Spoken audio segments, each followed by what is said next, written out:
জয় শ্রী হরি শ্রী বিষ্ণু নারায়ণ। আজকের বিষয়টা খুব সুন্দর, গুরুত্বপূর্ণ বিষয়। রথযাত্রার দিন করুন এই বিশেষ একটি উপায়, যেটা আপনাদেরকে ধনী হতে সাহায্য করবে। রথযাত্রার দিন সকল মানুষ আনন্দ উৎসবে মেতে ওঠেন। রথযাত্রার দিন সকল মানুষ পথে নেমে আসেন জগন্নাথ দেবের রথের দড়ি ধরার জন্য।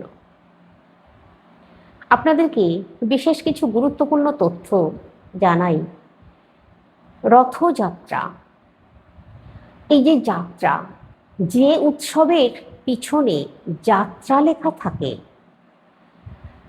সেই উৎসবগুলোয় স্বয়ং ভগবান শ্রীকৃষ্ণ নারায়ণ, স্বয়ং বিষ্ণু, জগন্নাথ দেব, মাধব, গোবিন্দ, গোপাল সকলেই এক। এই দিন ওনারা নানা রূপে রূপ ধরে মানব সমাজে লীলা করেন। উড়িষ্যার আগে নাম ছিল মানব দেশ। পুরীধাম তো উড়িষ্যায়, তো আগে নাম ছিল মানব দেশ। এই যে আপনাদেরকে বললাম যাত্রা, রথযাত্রা, রথযাত্রার সময় স্বয়ং ভগবান শ্রীকৃষ্ণ বেরিয়ে আসেন, স্বয়ং জগন্নাথ দেব বেরিয়ে আসেন পথে মানুষের সঙ্গে এক আত্মা হব বলে। রথযাত্রার দিন পুরীধামে একটি বিশাল বড় কলসিতে যে প্রসাদ তৈরি করা হয়, তৈরি করে রাখা হয়, ওই প্রসাদ অনেকজন মিলে তুলে ধরতে হয় স্বয়ং জগন্নাথ দেবের মুখের সামনে। তারপর ওই প্রসাদ ভেঙে ফেলা হয়, ওই যে প্রসাদের ভাঁড়, ওটাকে ভেঙে ফেলা হয়।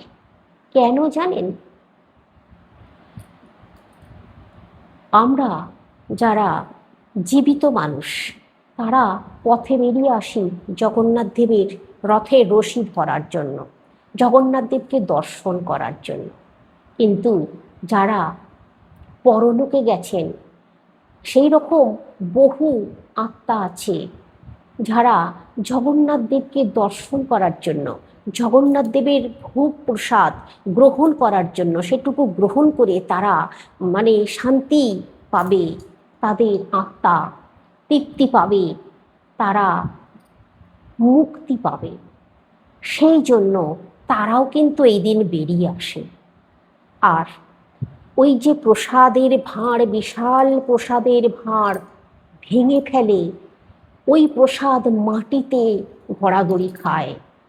ওই প্রসাদ সাধারণ মানুষের জন্য নয়, ওই প্রসাদ ওদের জন্য। তখন ওরা ওই মাটির প্রসাদ পরম আনন্দে তুলে খায় আর জয় জগন্নাথ বলে মুক্তি লাভ করে। তাই বলছি, প্রভু জগন্নাথ দেবের কাছে সকলে সমান।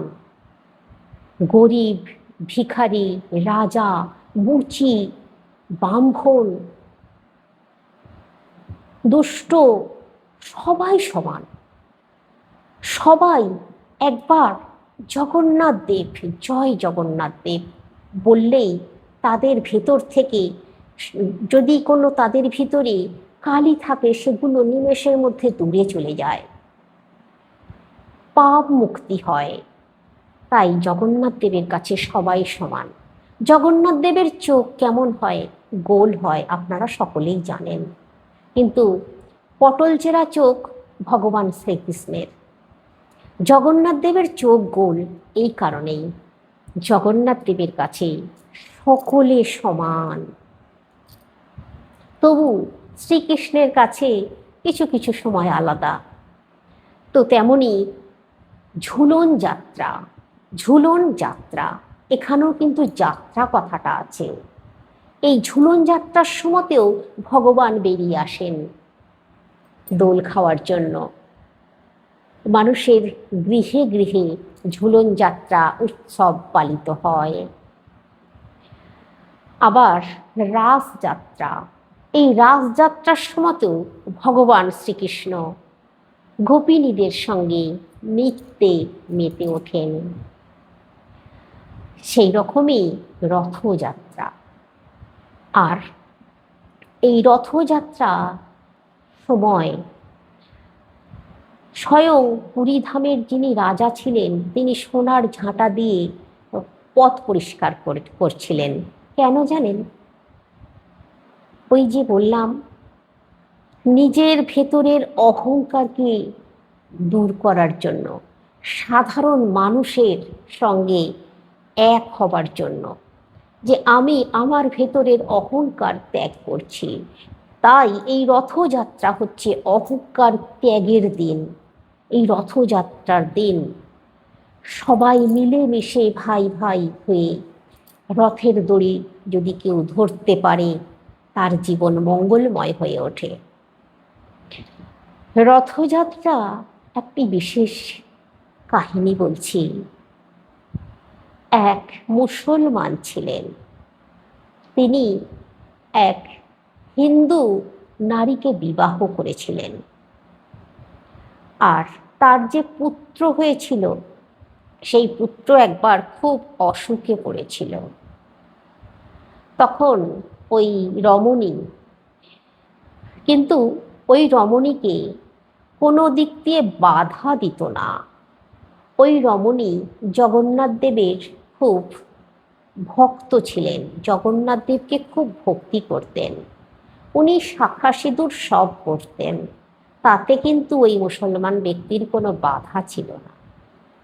তো যাই বা হোক, ওই যখন ওই ছেলেটি খুব অসুস্থ হয়ে পড়ে, জ্বরে ভোগে, মারণ রোগ হয়, কিন্তু সেই সময় ওরা কিছুতেই সুস্থ করতে পারছিল না তার সন্তানকে। তখন ওই রমণী বললেন, ওই মুসলমানের স্ত্রী ওই ছেলেকে বললেন যে তুমি জগন্নাথ দেবের নাম সদাই স্মরণ করো। তারপর জগন্নাথ দেবের নাম স্মরণ করতে করতে ওর রোগ ভালো হয়ে গিয়েছিল। সেই থেকে ওই কিশোর একটি গাছের গোড়ায় বসে সদাই জগন্নাথ দেব জগন্নাথ জগন্নাথ দেব করছিলেন। কিন্তু সেই কালে ওকে রথে পুরীধামে প্রবেশ করতে দেওয়া হতো না, নিষেধ ছিল। কোনোভাবেই জগন্নাথ দেবকে দর্শন করতে পারছিল না। তো যে সময় রথযাত্রা, জগন্নাথ দেবের রথ আসছে, আর ওই ছেলেটি মাইলের পর মাইল ছুটছে ছুটছে জগন্নাথ দেবকে দর্শন করবে বলে, কারণ ওই সময় তো কারোর বাধা নেই, তখন তো স্বয়ং জগন্নাথ দেব পথে চলে আসছেন, তাই ওই ছেলে ছুটছে। ওই কিশোরী, ওই কিশোর বহু ভক্তিমূলক গান রচনা করেছিলেন। তো আপনারা বলবেন ওর নাম কি?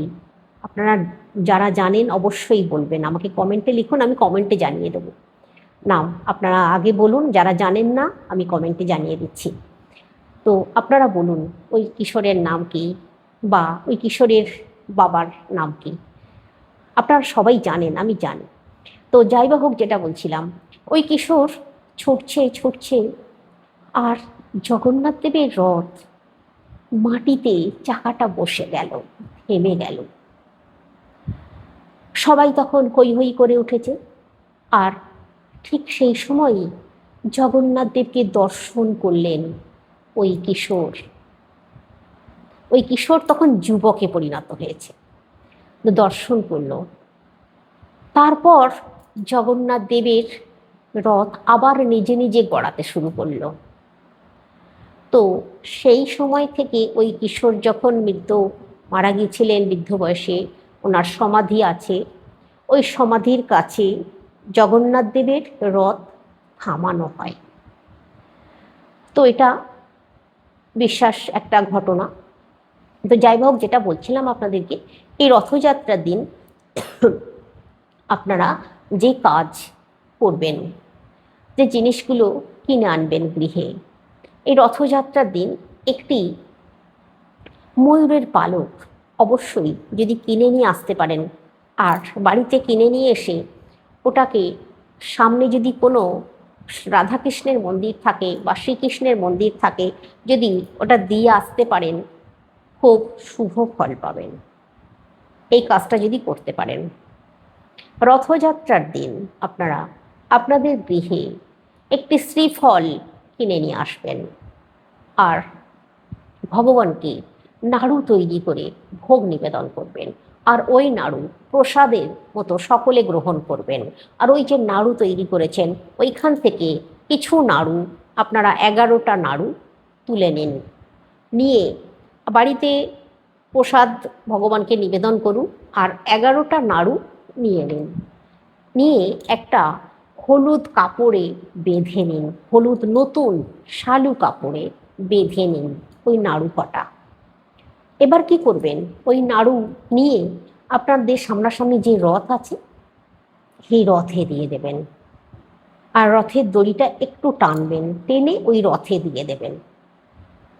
এটা যদি করতে পারেন, ভগবান শ্রীকৃষ্ণ জগন্নাথ দেবের আশীর্বাদ লাভ করবেন, স্বয়ং ভগবান আপনাকে আশীর্বাদ দেবেন।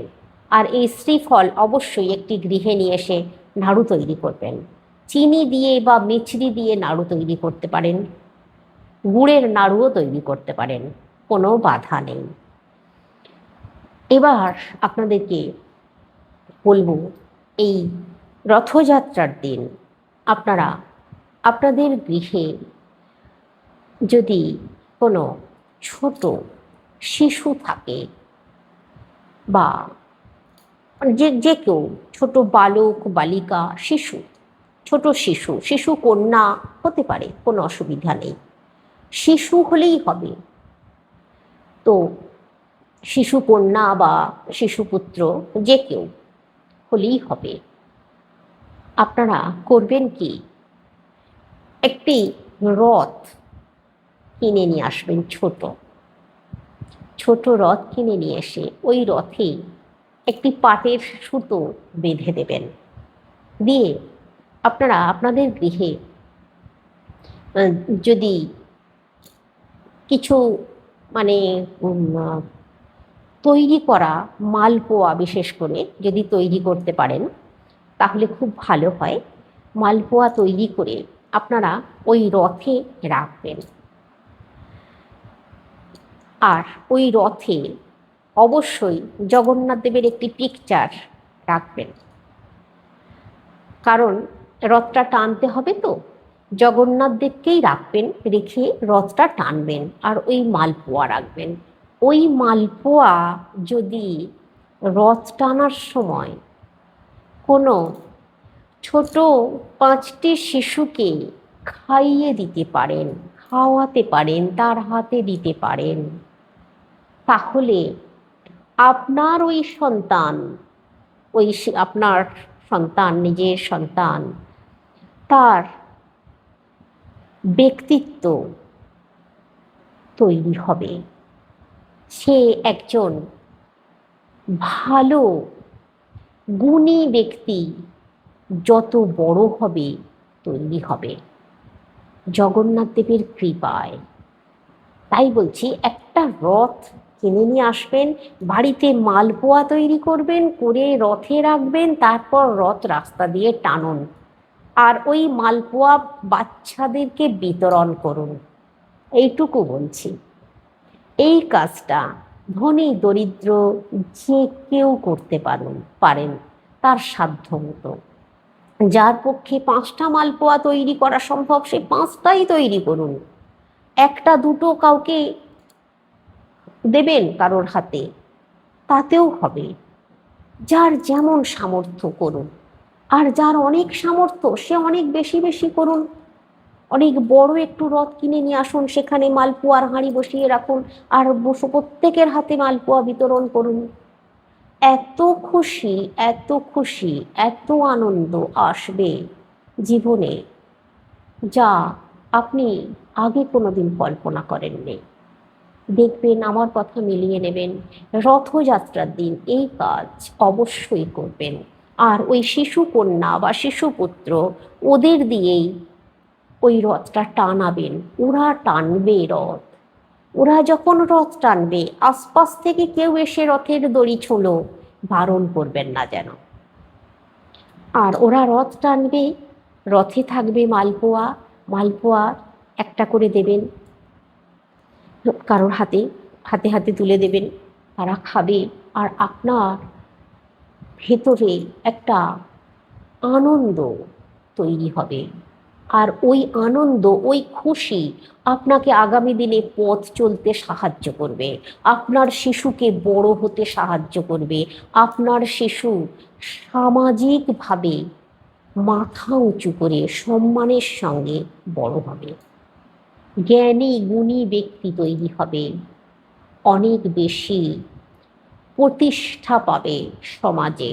দেখবেন, আমার কথা মিলিয়ে নেবেন, এই কাজটুকু যদি করতে পারেন। তো আপনাদেরকে বললাম, দেখুন আপনাদের যাদের পক্ষে সম্ভব কারা করছেন আমাকে অবশ্যই কমেন্টে জানান। ভালো থাকুন, সুস্থ থাকুন।